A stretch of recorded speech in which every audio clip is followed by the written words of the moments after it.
Foco. Será que a atenção se tornou o recurso mais escasso nos dias de hoje? Esse é o tema fundamental do livro Foco, a atenção e seu papel fundamental para o sucesso, do autor Daniel Goleman. E a resposta é simples. Sim, prestar atenção é uma habilidade esquecida, mas cada vez mais valiosa. À medida que o mundo evolui aceleradamente, torna-se cada vez mais fácil distrair-se, isolar-se e sentir-se perdido com tanta informação e tantas coisas acontecendo. No entanto, se você quer ser bem-sucedido, produtivo e ter relacionamentos pessoais e profissionais melhores, precisa desenvolver seu foco. Pode apostar, esse resumo nos ajudou muito aqui no 12 Minutos. Separamos as melhores dicas para você aumentar seu nível de atenção e mandar bala. Afinal, aqui nós também temos a mania de fazer muitas coisas ao mesmo tempo. Por isso foi um prazer focar bastante no livro e preparar este resumo para vocês. Prestar atenção. Uma habilidade-chave. Muitas vezes pensamos que o mundo atual e o volume imenso de informações ao qual estamos expostos pode acabar com nossa atenção. Um grande volume de informações cria de fato a escassez de atenção. Porém, para Goleman, esse não é o principal ponto desta discussão. Isso é inevitável e temos que nos acostumar com um mundo cada vez mais acelerado. A grande verdade é que a atenção funciona como um músculo. Se você o utiliza pouco, ele pode se atrofiar. Mas se você trabalha este músculo, ele cresce e se desenvolve. Atenção é algo que molda a realidade das pessoas. Pense no quanto a sua visão de mundo é moldada pelas coisas nas quais você presta atenção. Cada coisa na qual você decide focar é um filtro na maneira como você vê o mundo e aprende. Goleman cita o grandioso mestre Yoda de Star Wars nesta passagem. Seu foco é a sua realidade. É essencial, portanto, que escolhamos com cautela onde gastamos nossa atenção, para determinar o que queremos ver e ser.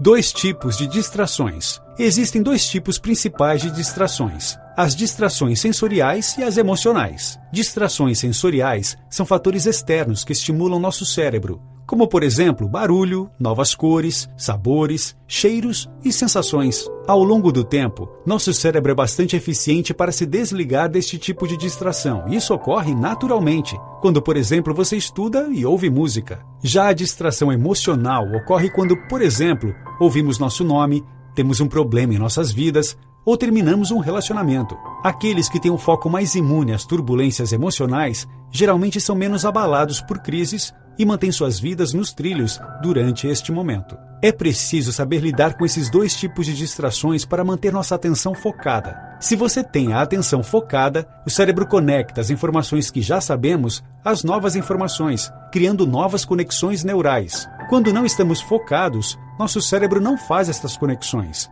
o que prejudica a retenção do conhecimento. Quanto mais distraídos estamos, menos conteúdo capturamos, pois nosso cérebro fica impossibilitado de fazer as conexões entre o que já sabemos sobre um assunto específico e o que não sabemos sobre aquele assunto. Quando lemos um livro ou um resumo do 12 Minutos, nosso cérebro cria uma rede de caminhos que une ideias a experiências. Para ser capaz de ler profundamente, o chamado Deep Reading, é preciso ter concentração constante e estar imerso no assunto. Você não conseguirá grandes resultados no seu aprendizado pulando entre fatos sobre assuntos e conteúdos diversos. Não viva no automático. O cérebro possui 2 sistemas mentais semi-independentes e cada um deles tem suas características. Um deles funciona de baixo para cima, mente bottom-up, e outro que funciona de cima para baixo, mente top-down. Entender esse funcionamento é essencial para desenvolver seu foco e saber qual área está agindo em cada momento.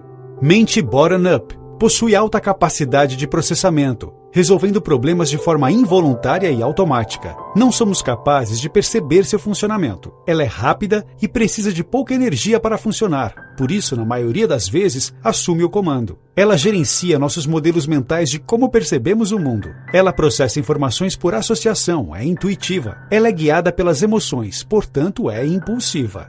Ela funciona em modo multitarefas e filtra nossa percepção para nos mostrar o que ela julga relevante. Essa parte do cérebro começou a se desenvolver milhões de anos atrás, quando nossos instintos principais eram voltados para a sobrevivência. Por isso ela geralmente atua trazendo pensamentos de curto prazo, impulsos e decisões rápidas. Mente top-down. Nossa consciência reside aqui, onde temos controle e a gerenciamos através das nossas intenções. Essas atividades mentais ocorrem no neocórtex, monitoram e podem, de certa forma, direcionar a mente top-down. Ela é mais lenta e consome esforço e energia para ser utilizada. Por isso, ela não é capaz de trabalhar por muito tempo sem pausas. Requer esforço voluntário para ser utilizada. Nela mora o autocontrole, nossa capacidade de sobrepor os pensamentos da mente bottom-up. Ela é capaz de aprender novos modelos, novos planos e parcialmente tomar conta das nossas respostas mentais automáticas. Consegue processar apenas uma informação de cada vez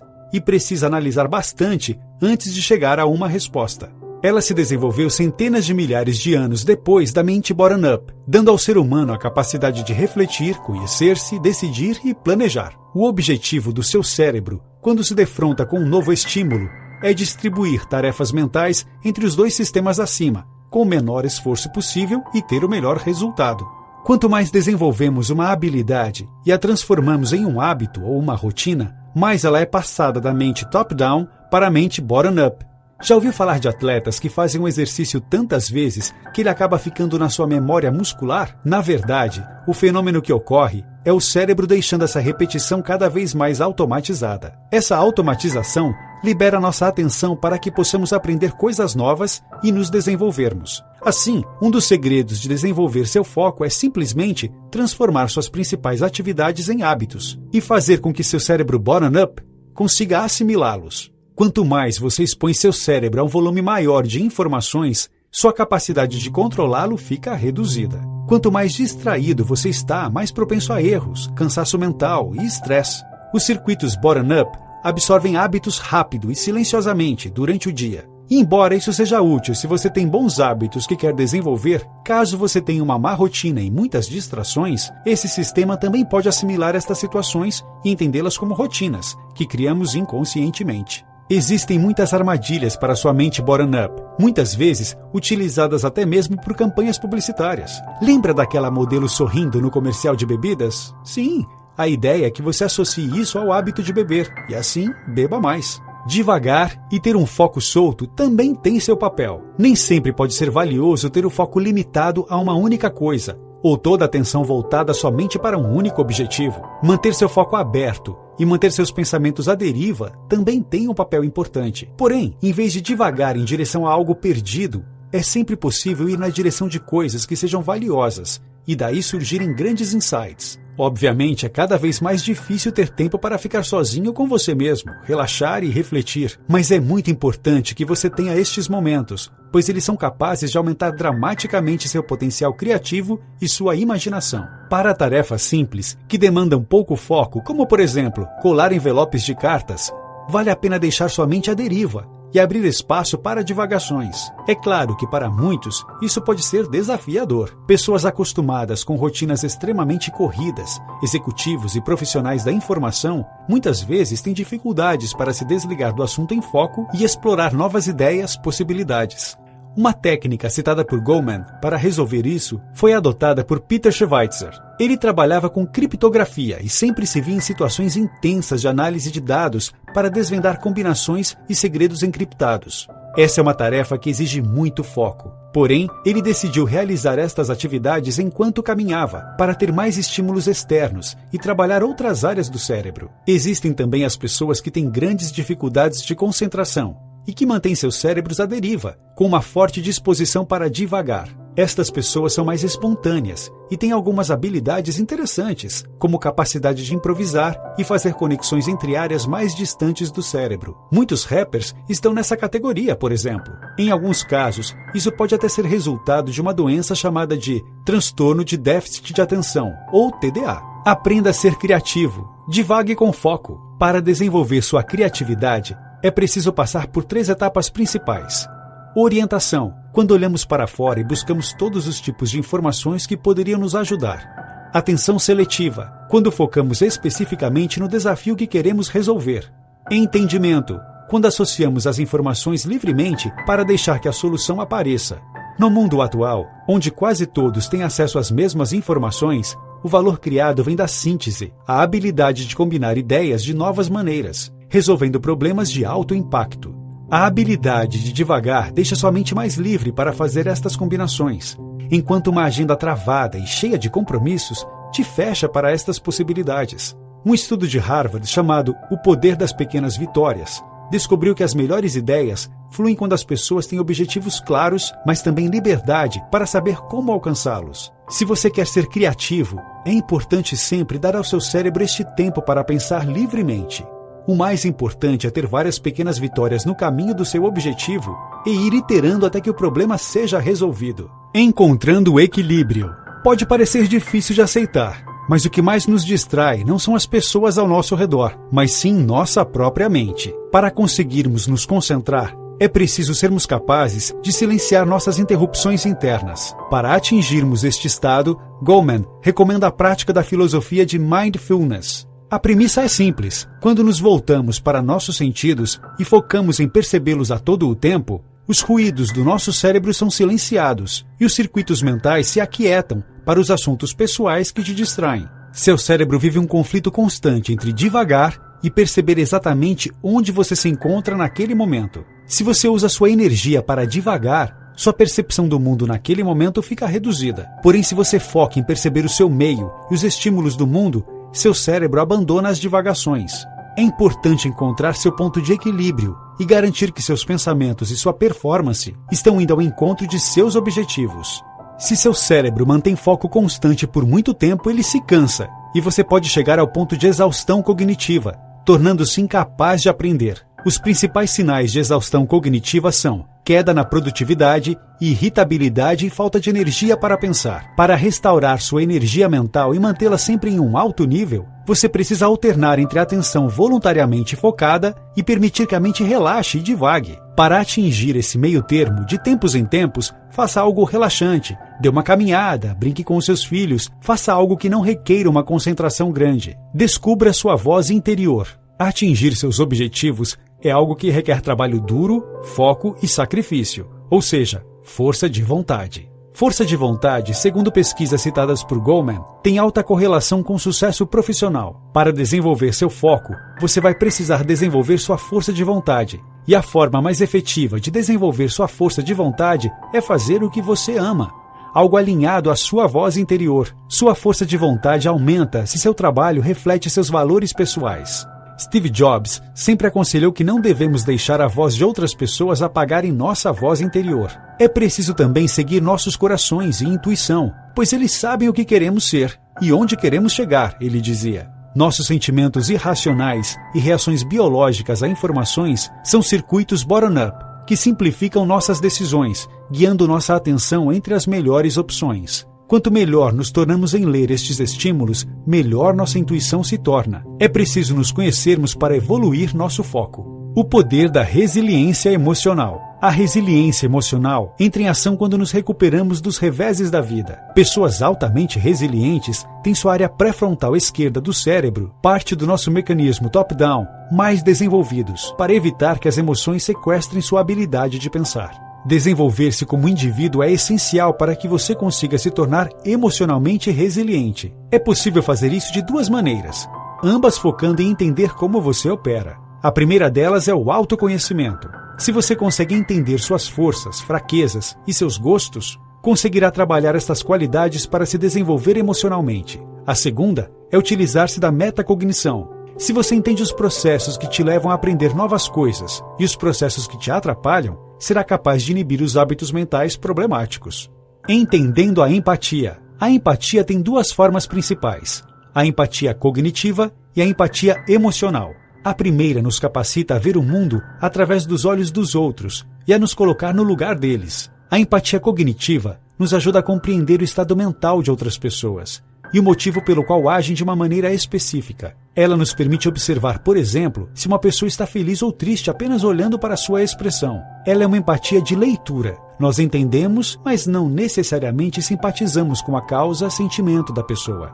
Psicopatas, por exemplo, usam este tipo de empatia para manipular pessoas de acordo com seus interesses. Já a empatia emocional nos permite sentir o que os outros estão sentindo. Ela é um fenômeno físico que faz com que nos sintamos tristes e felizes a partir de um estímulo de outra pessoa. Este tipo de empatia se baseia no compartilhamento real do sentimento com a outra pessoa. Entender como funciona a empatia é essencial para desenvolver nossa habilidade de foco, pois quanto mais empatia temos com a outra pessoa, mais ela sente que nos importamos e mais ela se sente ouvida. No entanto, existem momentos em que precisamos nos isolar das emoções derivadas da empatia para nos mantermos calmos e concentrados no que precisa ser feito, mesmo com complicações emocionais. Entenda o sistema como um todo. O ser humano é uma criatura que, por natureza, pensa no curto prazo. Temos o hábito de focar no imediato e esquecer o longo prazo, não adotando um modelo de pensamento sistêmico, no qual temos uma visão do todo. Essa predisposição é inata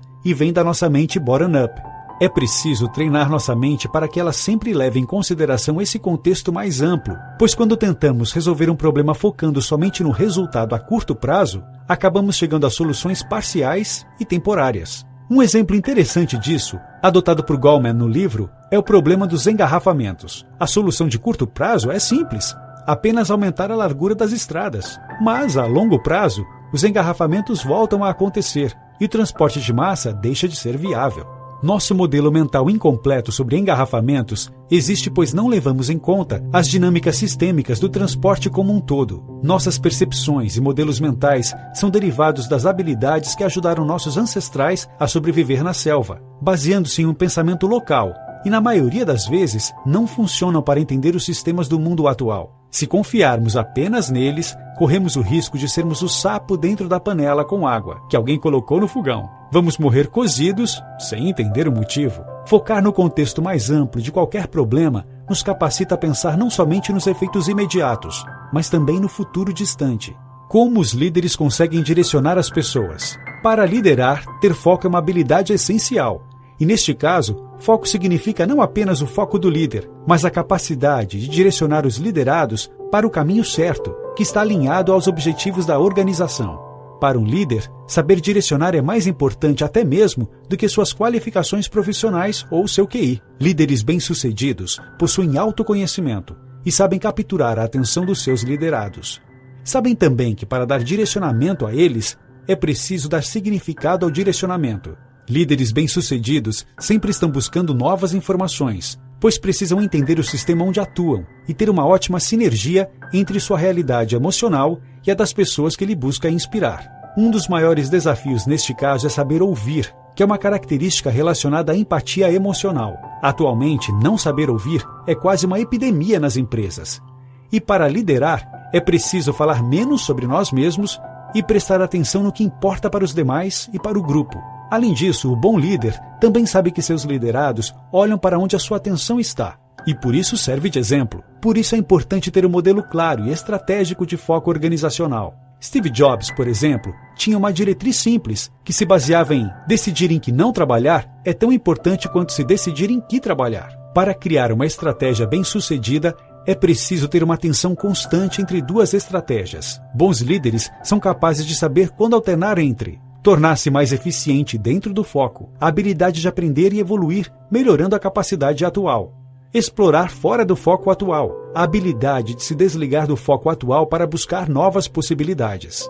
Para ser capaz de alternar entre ambas, é necessário saber se desligar da rotina organizacional e, assim, permitir que a sua empresa desenvolva a sua capacidade de aprender. Também é essencial que o líder moderno seja capaz de comunicar o impacto e o significado do foco da empresa.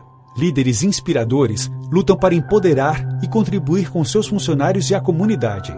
Um bom líder sempre foca em identificar e desenvolver o potencial de outras pessoas. A fábrica de brownies Greystone Bakery, localizada em uma área pobre do Bronx, em Nova York, tem uma história inspiradora. Ela só contrata pessoas que não conseguem encontrar trabalho e não seriam normalmente aceitas pelo mercado de trabalho. Eles têm um slogan que comunica seu propósito, seu significado para o mundo.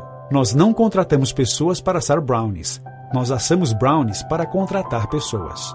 Líderes que não possuem empatia são incapazes de ver seu impacto na vida dos outros e no sistema onde estão inseridos. O que te torna um bom líder? Uma vez que você adquiriu empatia, autoconhecimento e é capaz de influenciar as pessoas, como se destacar e ter certeza de que se tornou um bom líder? Na prática, é ser capaz de mentorar e aconselhar seus liderados com maestria. É preciso sempre ter em mente que você é capaz de articular com energia para seus liderados uma visão autêntica dos motivos pelos quais vocês estão tomando esta direção e deixar claras as expectativas para eles. Entender, se importar de verdade com o que as pessoas buscam em suas vidas, carreiras e no seu trabalho. E a partir daí, dar seus conselhos. Ouvir conselhos e a experiência. Sempre colaborar com o time e saber usar o consenso quando necessário. Saber que celebrar vitórias, rir, divertir-se com sua equipe não é um desperdício de tempo, e sim uma ótima ferramenta para desenvolver-se emocionalmente. Se você é um líder e adota estas práticas, provavelmente desenvolverá um time com alta performance e alinhamento. Um bom time tem foco em desenvolver o autoconhecimento dos seus membros e trazer à tona discussões antes que elas explodam, sendo o papel do líder criar este ambiente, fomentando a inteligência coletiva do grupo e criando um senso de confiança e segurança em seus membros. Além disso, para garantir a harmonia do seu time, Goleman também recomenda que você reúna seu time periodicamente e converse francamente sobre as dinâmicas da equipe, para que o grupo entenda e decida que mudanças devem ser feitas. Notas finais.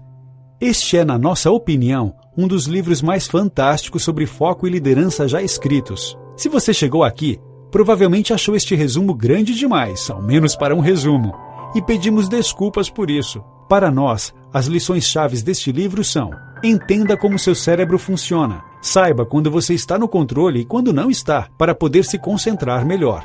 Devagar é importante. Por mais que queiramos você concentrado no dia a dia, é essencial ter tempo livre para pensar em novos problemas e ser criativo. Empatia é importante, mas é preciso saber isolá-la e usá-la de acordo com seu objetivo. Um bom líder consegue direcionar seu time para atingir objetivos audaciosos com significado. Para isso, ele precisa de autoconhecimento e de realmente se importar com seus liderados. Eu realmente recomendaria que você comprasse o livro e desse uma lida ou ao menos relesse este resumo. O conteúdo todo é imperdível